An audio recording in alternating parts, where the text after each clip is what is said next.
আমাদের বাংলাদেশি টিমগুলোর সমস্যা কি জানেন? এদের যখন বলি যে ক্যারেক্টার স্কিল পুরনো নাও, ক্যারেক্টার স্কিল A124 নাও, তখন এরা বলে যে আমি পারি না চালাইতে। বুঝতেছেন যে পারি না চালাইতে। আর স্পোর্টসে বড় বড় টিমে যখন বলা হয় টিম প্ল্যান দেওয়া হয়, সঙ্গে সঙ্গে সে টিম প্ল্যান গুলো নেয়, সঙ্গে সঙ্গে সে টিম প্ল্যান গুলো এক্সিকিউট করে।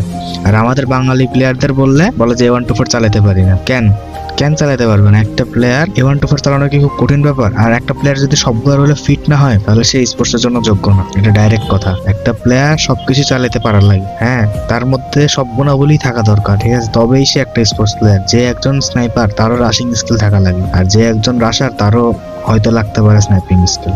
তার মানে এই না যে মানে স্নাইপারের মেইন জিনিসটা হচ্ছে যে পজিশনিং, তাই না? স্নাইপার পজিশন নিয়ে মারবে, নাহলে তো দেড়শো সে যে কোনো জায়গাতে দিতে পারে, বাট ওর জন্য কেউ না লাগায়। আমি একটা স্নাইপার প্লেয়ার আর মাঝে মধ্যে আইজিএলও করি, তো আমি বুঝি যে আসলে একটা টিম ফাইট ইনিশিয়েট করার জন্য নেরো A124 কত গুরুত্বপূর্ণ।